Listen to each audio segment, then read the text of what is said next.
माझ्याकडे सरपंच आणि ग्रामसेवक ट्रेनिंगला असायचे 5-5 दिवस प्राचार्य JTCला असताना. आल्या सरपंच म्हणायचे की साहेब नको ना ट्रेनिंग, डायरेक्ट शेवटच्या दिवशी येतो ना, द्या की सर्टिफिकेट का. मी म्हणायचो नाही राहावं लागणार तुम्हाला. ते म्हणायचे कसं राहणार, म्हस माझ्याशिवाय धारच देत नाही, पोरगं माझ्याशिवाय झोपतच नाही, मग कसं काय राहणार. मग मी त्याला म्हणायचो की राहा माझ्याकडे एक 5 दिवस आणि 5 दिवसानं घरी जा आणि घरच्यांना विचार, म्हशीला विचार, पोराला विचार, कसं काय वाटलं मी नव्हतो 5 दिवस. घरची म्हणतील बरं वाटलं की थोबाड 5 दिवस तरी दिसायचं बंद झालं. उगाचच आम्हाला वाटत असतं की आमच्यामुळं जग चांगलं जग चाललंय, असं कधीच नसतं. उलट आपण नसताना जग चांगलं चालतं हे ज्या वेळेला कळतं त्यावेळेला माणूस खऱ्या आरंभाला सुरुवात करतो. उगाच माझ्यामुळेच चाललंय वाटतं ना, त्यावेळेला त्याच्यामध्ये त्या गोष्टी नसतात. इथंपर्यंत पोहोचल्यानंतर असं म्हटलं की ज्या गोष्टीचं चिंतन म्हणजे शिक्षक या नात्यानं होणं अपेक्षित असतं. त्यानं कोणत्या गोष्टी सांगितल्या मला माहित नाही. असं म्हटलं की शिक्षकाकडे कोणकोणत्या गोष्टी असल्या पाहिजेत, ही लेकरं आत्ताची घडवत असताना अशी म्हणजे त्याच्याकडे कॅरेक्टर असलं पाहिजे, कॉन्फिडन्स असलं पाहिजे, त्याच्याकडे द्वेषमुक्त असलं पाहिजे, जीवन असलं पाहिजे आणि कोएक्झिस्टन्स सहयोगी सहजीवन असलं पाहिजे. मी अण्णांच्या संबंध म्हणजे व्हिजन असणारी माणसं आपल्या रयत शिक्षण संस्थेमध्ये या सगळ्या गोष्टी देत असताना त्यांनी किती मोठा विचार केला होता. म्हणजे कॉन्फिडन्स या शब्दाचा अर्थ कोणता आहे, म्हणजे मी फक्त त्या महापुरुषांना सलग घेऊन म्हणजे अण्णांचं म्हणणं असं होतं की माझं पोरगं रुमणं पण चालवलं पाहिजे आणि व्यासपीठावर उभं राहिलं पाहिजे. त्यावेळेला त्यांना तत्वज्ञानही सांगितलं पाहिजे. एकाच वेळेला त्या मुलाला दोन्ही गोष्टीचा हलकेपणा वाटता कामा नये आणि तितक्या कॉन्फिडन्सनं त्यानं दोन्ही कामं केली पाहिजेत. गवस सर त्या दिवशी असं म्हटलं की पूर्वी आम्ही सकाळी उठायचो, आईवडिलांना शेणघाण करायला मदत करायचो, मग शाळेत जायचो, शाळा संपली की पुन्हा गुरं आणायची, गुरं म्हणजे त्यावेळेला लाज वाटत नव्हती श्रमाची. पण आता पोरगं शाळेला गेलं की आईबापच म्हणते नाही नाही शाळेत जाणारं नाही, करायचं नसतं.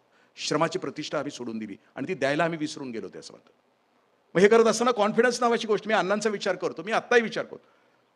मी कित्येक ह्या MPSCच्या मॉक इंटरव्ह्यूज घ्यायला जातो. मॉक इंटरव्ह्यूज घेत असताना लेकरं 50, 95, 96, 97% तिथं मार्क्स पाडलेले आहेत त्याला. ते आत येताना सुद्धा त्याची पावलं लडखडत असतात. कित्येक मोठ्या म्हणजे आता इथं कसं लातूर पॅटर्नमध्ये जसं आहे ना की हुशार पोरं येतात, इथं राहतात आणि मग आपल्याला ते आपलं यश संपादन करतात. कित्येक अशा हुशार कारण शाळा अशा असतात की मेरिटची मुलं घ्यायची, ती मेरिटमध्ये येतातच. आली की मग डिजिटल बोर्ड लावायचा आणि जणू हे आपलीच कर्तबगारी असं दाखवायचं. मग खरं तर हसरा असावा. इतकं भारी सेंटेन्स आहे ते. म्हणजे 4 एरंडेलच्या बाटल्या पिल्यासारखा नसावा असं म्हणतात.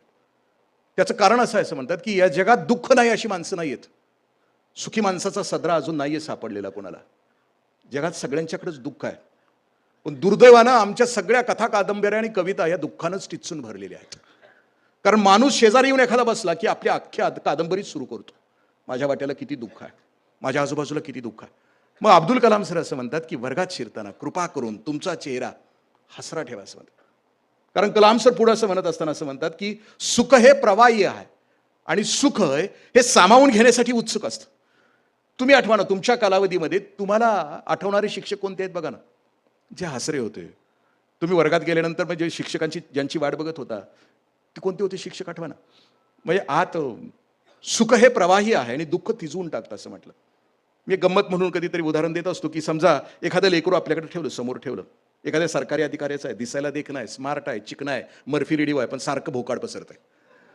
आणि एखादं झोपडपट्टीतला आहे, शेंबडा आहे, मेकडा आहे, पण सारखं हसतंय आणि कुणी आलं की झेपावते, मला घ्या मला घ्या असं म्हणतंय. मी आपल्याला एक प्रश्न विचारला की या दोन्ही लेकरातलं कुठलं लेकरू तुम्ही उचलाल? दिसायला मर्फी रेडिओ आहे, चिकन आहे, देखणं आहे, पण रडत आहेत ते उचलाल की जे हसरा आहेत? कारण अब्दुल कलाम सर असं म्हणतात की सुख हे प्रवाही आहे, सुख स्वीकारायला मदत करतं. तुम्ही स्वतःला प्रश्न विचारून बघा ना, तुम्ही सुद्धा ग्रहण ज्या वेळेला करता कोणत्या गोष्टी त्यावेळेला तुमची मानसिकता किती स्थिर आणि शांत असते, त्यावेळेलाच तुम्ही ग्रहण करता. आणि ज्या वेळेला माणूस हसत असतो म्हणजे मी मध्ये मध्ये हे जे सांगतोय ना ते आपल्यासाठी तेच मध्ये मध्ये उगाचच असं एखादं सांगतोय ना ते त्यासाठीच सांगतोय की जरा जरा मध्ये मध्ये हसावं. आणि मॅडमचा हेतू आहे की प्रबोधनाचा हेतूच तो आहे की प्रबोधन जे झालंय ते आत मुरलेलं असलं पाहिजे. नाहीतर मग प्रबोधनाची सुद्धा सगळी जर बंद पडली, सगळी गोष्टी बंद पडल्या तर अवघड होऊन जाईल ना. म्हणजे एखादं जोडपं असावं, बाजारातून निघालेलं असावं आणि एका दुकानावर पाटी लावलेली असावी की हे दुकान मंगळवारी बंद राहील आणि ज्याला वाचता येत नाही त्यांनी शेजारच्या दुकानात विचारावं. मग नवऱ्यानं बायकोला असं थांबवावं आणि थांबवून तिला म्हणावं बघ ना काय लिहिलंय. मग तिनं वाचावं, मग तिनं म्हणावं की ह्याच्यात हसण्यासारखं काय आहे. असं असतं बऱ्याच वेळेला. म्हणजे लग्न झाल्यानंतर हसायचं नसतं हा कदाचित नियम असावा म्हणून तिनं ह्याच्यात हसण्यासारखं. मग संध्याकाळ झाल्यानंतर ते यावेत एकत्र, झोपावेत, झोपल्यानंतर उगाचच बायको हसत राहावी. मी यानं विचारावं की तुला ते सकाळचं आत्ता कळालं का? आता काही जणांना उद्या कळत असेल. ते म्हटले नाही हो, माझा प्रश्न वेगळाच आहे. म्हटले काय प्रश्न आहे तुमचा? ते म्हटले माझा प्रश्न एकच आहे की ती दुकान सुद्धा बंद असलं तरी विचारायचं कोणाला. तसं ही सगळी प्रबोधनाची दुकानं जर बंद झाली, ही आज जे बोलवलं एवढी इन्व्हेस्टमेंट केली, हे सगळं जर बंद झालं, जरी सुरेश भट म्हणत असले की बोलून पाषाणाची दुनिया बदलली नाही, बहर इथे मी शब्दांचे नुसतेच उधळले होते. सुरेश भट म्हणतात की दुनिया पाषाणाची बदलत नाही, अजिबात बदलत नाही, कारण बदलणं हे स्वभावातच नसतं. आणि त्यातल्या त्या 30 वर्षाच्या वर वय गेलं की ते त्याला वाटत असते की माझ्या इतका शाणा या जगात कुणीच नाही, आणि मला कळतंय तितकं जगात कुणालाच कळत नाही. जे अंतिम आहे ते मीच आहे, मीच सत्य आहे, माझ्याशिवाय कुणाला कळत नाही, ही भूमिका होऊन जाते. त्याच्यानंतर असं होत जातं. प्रबोधनकार सुद्धा थकून जातात. म्हणजे हे मध्ये पॉज यासाठी घेतोय की प्रबोधनाची दुकानं, मी व्यसनमुक्तीवर सुद्धा बरंच काम करतो आहे. कित्येक लेकरं व्यसनमुक्तीवर प्रबोधनाचं काम करणारा, म्हणजे थकतात कशी माणसं. व्यसनमुक्तीवर काम करणारा एक प्रबोधनकार व्यसनमुक्तीवर बोलायचा 2-2.5 तास, आणि बोलल्यानंतर तो सप्रमाण सिद्ध करायचा, कारण वैज्ञानिक भूमिकेवर दृष्टिकोनातून तो जगत होता. तो जाताना बरोबर एक व्हिस्की रमची बाटली घेऊन जायचा, एक बिस्लरीची बाटली घेऊन जायचा, 2 काचेचे ग्लास घेऊन टाकायचा, काही किडे खिशामधून जिवंत घेऊन जायचा. 2 तासाचं भाषण जीवाच्या आकांतानं द्यायचा तो, आणि दिल्यानंतर सप्रयोग तो सिद्ध करायचा की त्या बाटलीत एका ग्लासमध्ये बिस्लरी वॉटर टाकायचं, एका ग्लासमध्ये दारू ओतायचं, आणि खिशातले जिवंत किडे 2 ग्लासमध्ये टाकायचं. पाण्याच्या ग्लासमधले किडे जिवंत राहायचे, पण दारूच्या ग्लासमधले किडे मरायचे. मग ते म्हणायचे, गुरुजी म्हणायचे, बघा किडे सुद्धा मरत आहेत, कशाला पिताय? पण पिणाऱ्याचा स्वभाव माहित आहे. म्हणजे सचिन तेंडुलकरनं सेंचुरी मारली तरी पिणार, शून्यावर बाद झाला तरी पिणार, पाऊस पडला तरी पिणार. त्यातलंच एक उठून म्हणायचं, होय गुरुजी, दारू पिल्यामुळे पोटातले किडे मरतात म्हणूनच आम्ही पितो तो म्हणायचं. 20 वर्ष झाल्यानंतर गुरुजींना वैताग आला, हे प्रबोधन बंद करावं. त्यांनी जाहीर केलं, शेवटचं व्याख्यान, आता पुन्हा व्याख्यान द्यायचं नाही, शेवटचं. मग त्या दिवशी वॅट 69च्या 2 नेल्यात. म्हणजे हे मला माहित आहे ते सांगतोय, ब्रँड जाता जाता जाहिराती ज्या वाचलेत, 2 त्या दिवशी 2 डंपर नेले. व्याख्यान झालं, प्रयोग झालं, ग्लास दाखवल्यानंतर त्यातलं म्हटलंच इरसल, होय गुरुजी, म्हणूनच आम्ही पितो. गुरुजींनी त्या दिवशी दोन्ही वॅट 69 दोन्ही हातात धरून प्यायला सुरुवात केली. पुढचे भक्त एकदम वैतागले. ते म्हणजे गुरुजी 20 वर्ष प्रचार करताय, प्रबोधन करताय ना, आता कशासाठी पिताय तुम्ही, का असं वागताय? ते म्हणले, माझ्या डोक्यात जो प्रबोधनाचा किडा आहे तो एकदा मरावा म्हणून मी ते पितो आहे.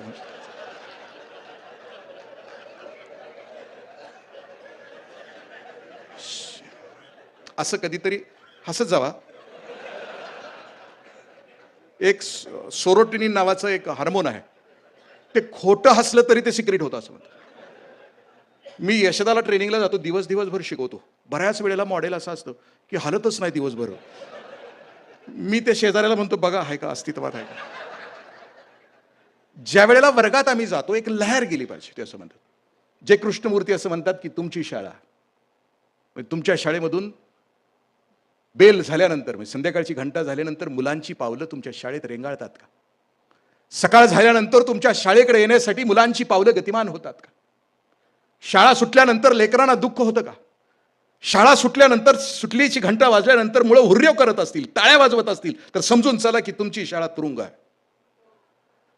पण शाळा सुटल्यानंतर लेकरांना जर वाटत असेल की नाही, मला बाईंच्या जवळ थांबायचं, मला गुरुजींच्या जवळ थांबायचं, अजून थांबायचं, म्हणजे रानातनं बैलाच्या वेळेला संध्याकाळी घरी जातात त्यावेळी त्यांच्या घोंगरांचा आवाज खुळखुळ येतो. सकाळी रानात जात असताना तो खुळ असा असतो. पण तुमच्या शाळेकडे येणाऱ्या लेकरांचा सकाळचा आवाज खुळखुळ आहे का, आणि संध्याकाळी घरी जात असताना खुळ असा आहे का? इतकी जिव्हाळ्याची शाळा त्याच्यामध्ये निर्माण आम्ही करू शकतो का, जे कृष्णमूर्ती त्याच्यामध्ये. म्हणजे शाळेमध्ये पहिली गोष्ट त्यांनी चेहरा हसरा असला. दुसरी गोष्ट असं म्हटलं जातं की शाळा म्हणजे वर्गात शिकवत असताना ते ज्ञान शेवटच्या लेकरापर्यंत पोहोचलं का, हे कधी खात्री करून घेतलं का, असं ते म्हणतात. खात्री करून घ्या. शेवटचं मॉडेल वर्गातलं आपण काय करतो की 3च पोरं पुढे ठेवतो, जे आपल्याला आवडतात, जे हुशार आहेत, घरी ज्यांना शिकवलं जातं अशी, आणि मग त्यांच्याकडे बघितलं की आपण पुढे सरकतो. तर ते तसं नाहीये म्हणतात. अब्दुल कलाम सर म्हणजे 10, 15, 20 वेळेला, जोपर्यंत त्याच्या मेंदूत उतरत नाही, तुमचा संदेश शेवटच्या लेकरापर्यंत पोहोचत नाही, तोपर्यंत पुढे सरकू नका, असं म्हणतात. म्हणजे नेपोलियन ज्या वेळेला आला, कॅप्टन तो त्याचा सेनापती झाला, त्यावेळी त्या नेपोलियननं काय केलं तर त्याच्याकडे 41 बटालियन्स होत्या. त्या 41 बटालियन सगळ्या बोलवल्या. त्याच्या कॅप्टनला बोलवलं. कॅप्टनला सांगितलं की तुमच्या बटालियनमध्ये ज्याला खूप कमी समजतं, म्हणजे इंद्रजित देशमुख समजा, एक शेवटचा इंद्रजित देशमुख निवडा, एक असा निवडा आणि असे 41 जण निवडून ठेवा. मग 41 जण निवडली. निवडल्यानंतर पुन्हा एक त्यानं सल्लागार समिती नेमली. सल्लागार समितीचा अर्थ आपल्याला माहिती, जी सल्ला देऊन गार पाडते ती सल्लागार समिती. एक कमिटी नेमली. कमिटी म्हणजे काम कमी आणि टी जादा म्हणजे कमिटी, अशी एक कमिटी नेमली. आणि त्या कमिटीला असं सांगितलं की ह्या 41 जणातला शेवटचा इंद्रजित देशमुख निवडा, की ज्याला अजिबातच कळत नाही. आणि मग तो शेवटचा निवडला आणि त्यानं छत्रधारी नेमला. नेपोलियननं त्याला छत्रधारी नेमलं. आणि मग तो ज्या वेळेला GR काढायचा, म्हणजे त्याचं ऑर्डर काढायचा, त्यावेळेला तो त्याला वाचून दाखवायचा. आपले शासकीय GR कसे असतात मला सांगण्याची आवश्यकता नाही.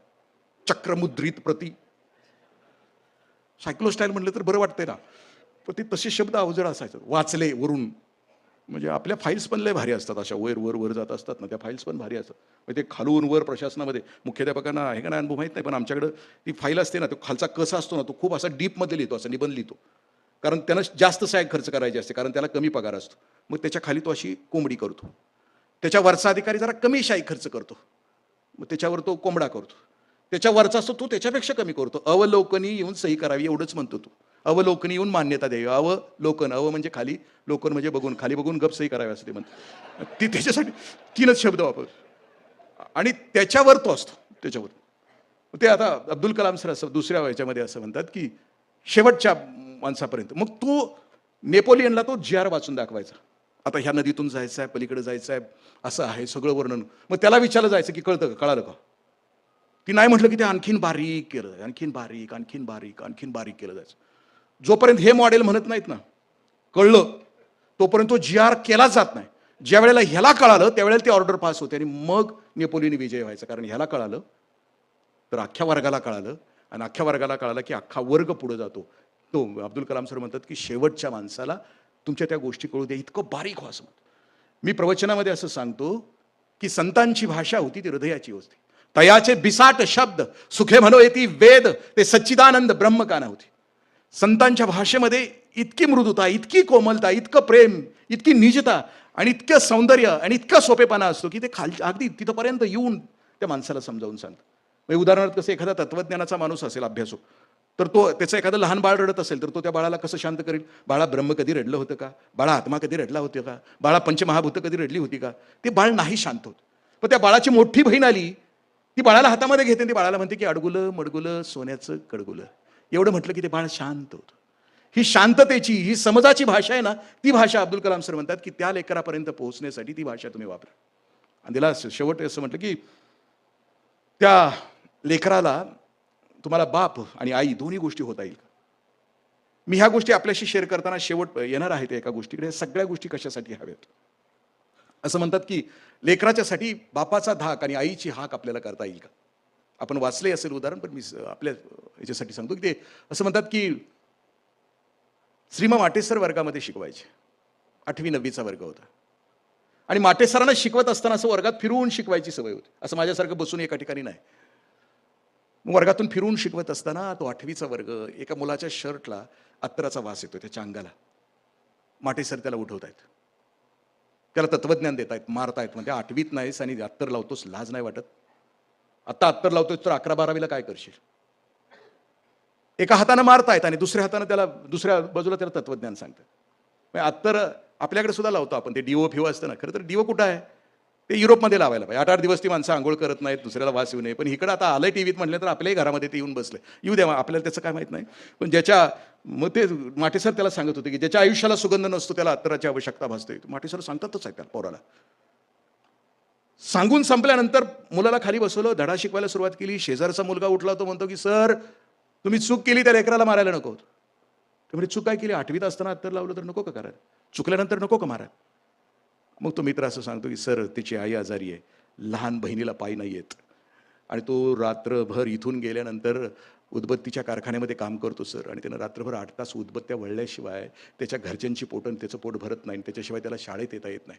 माटे सरांनी त्या प्रसंगामध्ये लिहिलंय की माझ्या हातातलं पुस्तक गळून पडलं, मी वेड्यासारख्या त्या पोराकडे धावलो, त्याला घट्ट मिठी मारली, त्याच्या मस्तकावर अश्रूंचा अभिषेक केला, त्याची क्षमा मागितली ते असं म्हणतात की मगाशी लेकरू चुकलं म्हणून मारत होता, तो बापाचा धाक होता, आणि चुकीच्या कारणासाठी लेकराला मारलं तर भविष्यामध्ये विकृती निर्माण होऊ नये म्हणून जवळ घेऊन त्याच्या मस्तकावर अश्रूंचा अभिषेक केला, ती आईची हाक होती.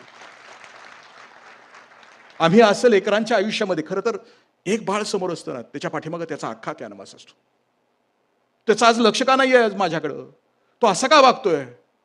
आम्ही त्या लेकराच्या घरापर्यंत पोहोचलो. असं म्हटलं जातं की शाळेचा किंवा शिक्षकाचा अर्थच मुळामध्ये असा आहे की शाळेचं प्रांगण त्या लेकराच्या घरापर्यंत गेलं पाहिजे, आणि घराचं प्रांगण शाळेपर्यंत पोहोचलं तर ती एक नवीन जिवंत शाळा उभी राहते आणि अवघ्यांचं कष्ट त्याला विकास करण्यासाठी प्राप्त होतं. इतकं आम्ही आमचं प्रांगण शाळेचं वाढेल का त्या लेकरांच्या पर्यंत, तो आज का असा आहे माझ्यासमोरच.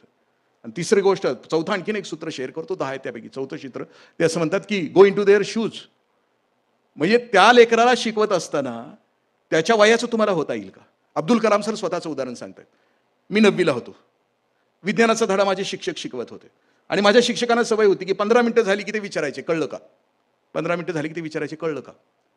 असं बऱ्याच जणांना असतंय, सवय नसेल तर घंटा टू घंटा काम चालूच असतंय, पण काही जणांना मध्ये कळलं का आणि त्याच्या पुढं मग मुलं म्हणायची ते शिकवत होते, त्या दिवशी विमानाचं उड्डाण शिकवत होते, आणि मुलं म्हणत होती नाही विमान डाव्या बाजूला कसं, उजव्या बाजूला कसं. मग ते गुरुजी मग सर असं म्हटले की आता नाही ना समजत, मग संध्याकाळी तुम्ही बीचवर या, रामेश्वरच्या बीचवर या 6 नंतर, असं सर म्हटले. संध्याकाळी 6 नंतर या, शाळा सुटल्यानंतर या, असं सर म्हटले. असं ते म्हणत होते. मग संध्याकाळी 6 वाजता लेकरं आली. आल्या आल्या सरांनी सांगितलं की बाळांनो उतानं झोपा. आता वर उडत असलेल्या पक्ष्यांच्याकडे बघा, जी पाखरं स्थिर आहेत, ज्यांचे पंख, शेपूट आणि चोच जमिनीला समांतर आहेत ना, ते एका जागी स्थिर उभी आहेत. ज्या पाखराला डाव्या बाजूला वळायचं आहे ना, त्यानं डाव्या बाजूचा पंख खाली केलाय. ज्या पाखराला उजव्या बाजूला वळायचं आहे ना, त्यानं उजव्या बाजूचा पंख खाली केलाय. समजलं का. ते असं म्हणतायत की गो इन टू देअर शूज. आणि द लास्ट समारोपाकडे येत असताना मी असं म्हटलं की एका खूप मोठ्या गोष्टीचे वारसदार आपण आहात. मी मगाशी म्हटलं की खूप मोठं काम अजून शिल्लक राहिलंय.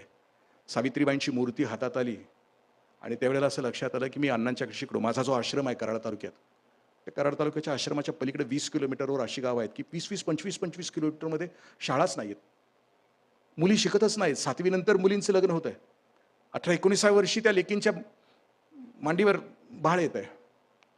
मग आता जी माझ्याबरोबर काम करणारी मुलं माझ्या आश्रमातून जी अधिकारी झाले ते त्यांच्यासाठी झटत आहेत. गेल्या 20 वर्षापर्यंत आपण 37 मुली तरी शिकवू शकलो.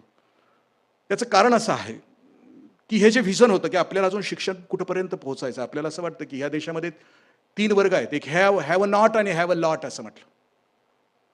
मग खूप आहे रे, खूप नाही रे, आणि मध्ये असं आहे की आमचा मधला. म्हणजे 20% माणसं अति खाऊन मरतात, 20% माणसं खायला न मिळाल्यामुळे मरतात, आणि मधले या दोघांना शिव्या देत मरत असतात. हा जो मधला वर्ग आहे याच्यामध्ये आणखीन शिक्षण, आणखीन व्हिजन, जिथपर्यंत पोहोचाय ना, आरंभ या शब्दाचा अर्थ आहे ना, आता समोर असलेल्या लेकरांच्या पर्यंत पोहोचतोयच आम्ही. पण मी ह्या माणसाने दिलेलं व्हिजन ज्या वेळेला आपल्या समोर ठेवण्याचा प्रयत्न करतो की अण्णांचं व्हिजन होतं की शेवटच्या पोरीपर्यंत शिक्षण पोहोचलं पाहिजे. मी फक्त प्रसंग आपल्याशी शेअर करतो. आपण वारणेचा वाघ नावाचं चित्रपट बघितला असेल, आदरणीय अण्णाभाऊ साठेंची पुस्तकं वाचली असतील, तर त्याच्यामध्ये वारणेच्या खोऱ्यामध्ये राहत असणाऱ्या सत्याप्पा भोसलेचं एक चरित्र आहे. तो कुंभोजचा, अण्णांच्या गावचा, तो रॉबिनहुड होता. तो वारणेच्या खोऱ्यामध्ये श्रीमंतांना लुटायचा आणि दौलत गरिबांना वाटायचा. एखादा श्रीमंत जर आणखीन मस्तवाल झालेला असेल, कुणाचे आबरू लुटायचं, तर त्याचा खून करायचा, आणि वारणा खोऱ्यातल्या आया बहिणी त्याला सांभाळायच्या. सत्याप्पा भोसलेला इंग्रज अधिकाऱ्यांनी पकडलं आणि त्याची तारीख होती इस्लामपूरच्या कोर्टामध्ये. सत्याप्पाला बघायला वारणा खोऱ्यातून हजारो आया बहिणी आल्या होत्या.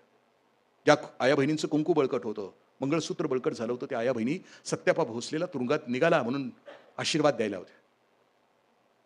त्याच दिवशी कर्मवीरांना सत्याप्पा भोसलेला बघायला त्या कोर्टाच्या दारात होते. सत्याप्पा कोर्टाच्या दारातून बाहेर आला, शिक्षा ऐकून बाहेर आला. त्याला पकडलेलं होतं, त्याच्या हातापायामध्ये काढण्या होत्या. 7-8 पोलिसांनी पकडलेलं होतं. तो बाहेर आला, हजारोंचा थवा होता. आया बहिणी डोळ्यांच्या निरंजनानं सत्याप्पाला ओळखत होत्या. सत्याप्पानं आया बहिणीला नमस्कार केला आणि माणसांच्या थव्याकडे बघितलं, कर्मवीरांना होते. येण्यासारखाच सत्याप्पानं हिसडा मारला. अण्णा दिसल्याबरोबर पोलीस कोलमडले. सत्याप्पा गर्दीत शिरत अण्णांच्या पायाजवळ पोहोचला. सत्याप्पानं अण्णांना नमस्कार केला. सत्याप्पा म्हटला, अण्णा तुरुंगात निघालो, एखादी वस्तू द्याल का बरोबर. अण्णा म्हटलं कंची देऊ. सत्याप्पा म्हटलं, अण्णा पायतान द्या की. अण्णा म्हटलं कशाला रे? सत्यापा म्हटलं अण्णा तुरुंगात निघालूया. एखाद्या मोठ्या माणसाची वस्तू बरोबर असली तर त्याच्याकडे बघून दिवस जातात, म्हणून द्या पायतान. अण्णांनी पायतान दिलं आणि पायतान दिल्यानंतर हातामध्ये हात घेतला सत्यापाचा. अण्णा सदगदित झाले आणि अण्णा सत्यापाला म्हणतात, सत्यापा नुसतं आया बहिणींचं कुळकू बळकट केलंस, पलीकडे बघ, हजारो आया बहिणी तुला डोळ्याच्या निरांजनानं ओवाळायला आल्यात. अरे ह्या भाऊराव पाटलानं रे शिक्षण संस्था काढली रे, पण अजून पोरींच्यासाठी काय नाही केलं. जोपर्यंत महाराष्ट्रातली शेवटची दऱ्याखोऱ्यातली वाडी वस्तीवरची वंचित पोरगी जोपर्यंत शिकत नाही ना सत्यापा, तोपर्यंत भाऊराव पाटील पायात पादत्राण आणि डोक्याला शिरस्त्राण घालणार नाही. सत्यापा म्हणला, अण्णा तुम्ही लाखाचं पोशिंदा आहे, तुम्ही असं वागून चालत नाही, तुमचं पायतान तुम्हाला घ्या. अण्णा म्हटले की भाऊराव पाटलाचा शब्द आहे, मरेपर्यंत नाही घालणार. अण्णांनी शेवटपर्यंत नाही घातलं. अजून झोपले माळ तापवीत उन्हात काया, अजूनही असंख्य नद्या वाहतात इथे वाया, इथे नांदती श्रमर्षी, या भूमीला क्षरण नाही, ज्ञान गाळते घाम इथे, विज्ञान दानव शरण नाही. खूप काम करायचं आहे. मायबापानं तुम्ही या खुर्चीत येईपर्यंत तुम्हाला ज्या वेदना यातना झाल्या ना, त्याच्या 1000 पटीनं वेदना पुढच्या पिढीसाठी राखून आहेत. आम्ही जर आता नाही करू शकलो, पुढच्या पिढीसाठी काम नाही करू शकलो, आमची इफिशियन्सी 100% नाही वापरू शकलो, तर समजून चला भविष्यातली पिढी आपल्या सोबत असणार नाही. हे काम आपल्याला करावं लागेल, झटकावं लागेल. 100% इफिशियन्सी आपल्याला. मी म्हणू द्या की सगळ्या प्रेरणा तुमच्या माझ्या आयुष्यातल्या सगळ्या प्रेरणा संपल्या, पण बाप म्हणून आई म्हणूनची जी प्रेरणा आहे त्या प्रेरणेसाठी तरी काम करावी लागेल. मी आई आणि बाबाच्या व्याख्यानामध्ये सांगत असतो की आईबापाची प्रेरणा कोणती असते. ही गझल मी कायम ऐकत असतो आणि तुम्हालाही ऐकण्याची विनंती करतो. पंकज उदासनं गायलेली आहे.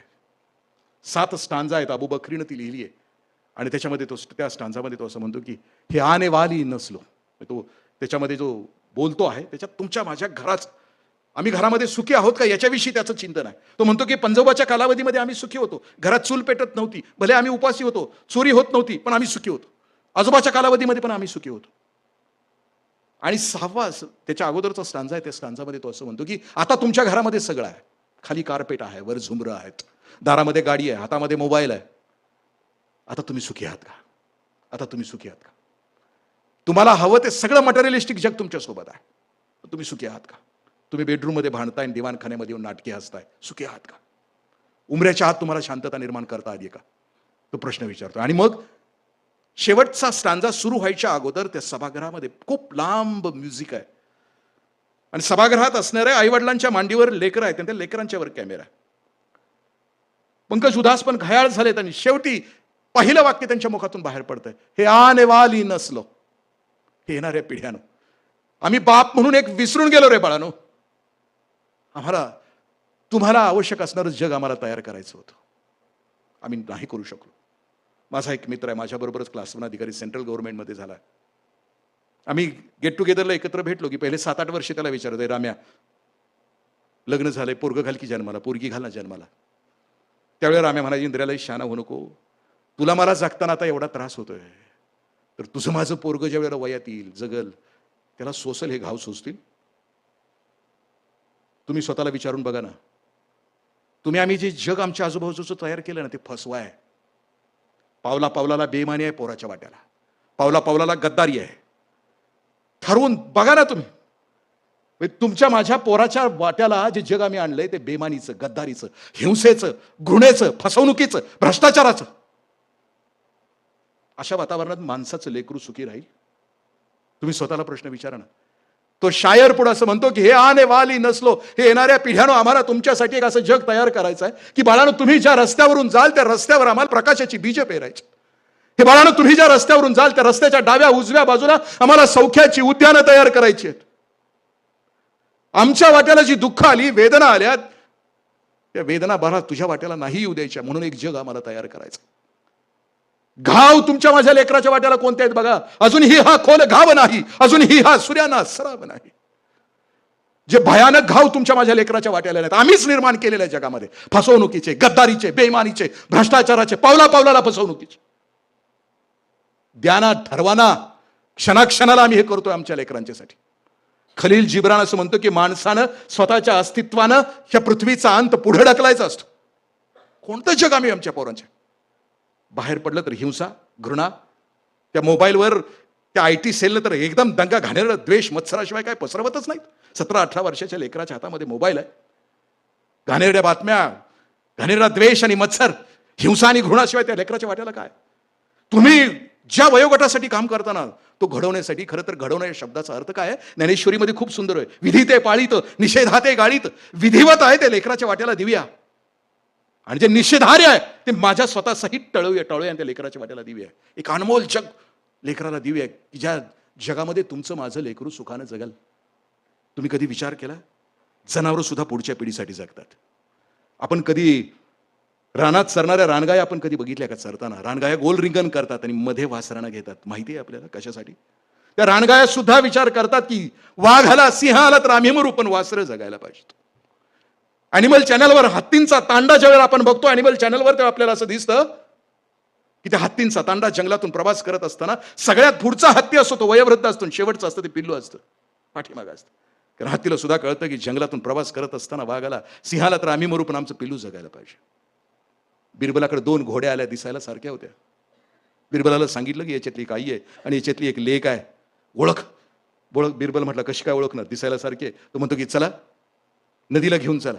दोन्ही घोड्या नदीला आणल्या, नदीत लोटल्या आणि लोटल्यानंतर एक घोडी पुढे होती आणि एक घोडी पाठीमागे होती. बिरबल म्हणतो तो पुढे आहे ना ती आई आहे, माग आहे ना ती लेक आहे. कारण घोडीला सुद्धा कळतं की पाण्याचा प्रवाह गतीनं आला तर मी मरेन, पण माझी लेक जगायला पाहिजे.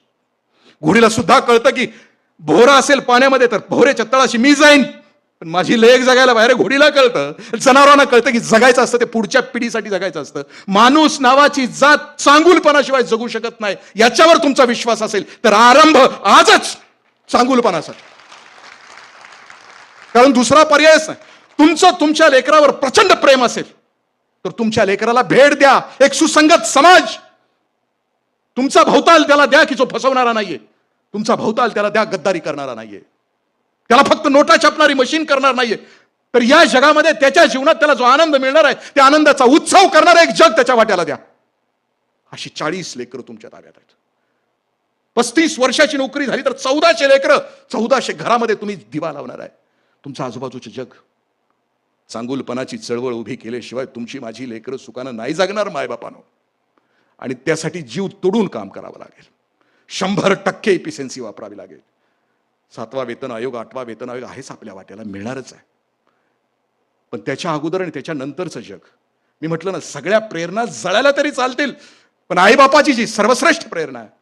फ्रान्सचा अध्यक्ष आहे, त्या अध्यक्षाला अध्यक्ष झाल्यानंतर प्रश्न विचारला की तू तुझा देश कसा चालवणार आहे? फ्रान्सचा अध्यक्ष असं म्हणतो की मला एकुलता एक पोरगा आहे, त्या पोराच्या लायकीचा देश मला घडवायचा.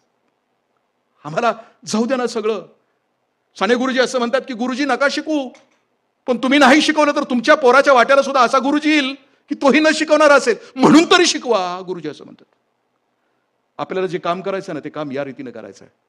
आणि केल्यानंतर काय येतं आपल्या वाट्याला असा प्रश्न विचारला जातो. मी काय येतं असं म्हटलं जातं की आयुष्याच्या शेवटच्या क्षणाला एक गोष्ट घडत असते आमच्या बाबतीत, सगळ्यांच्या बाबतीमध्ये.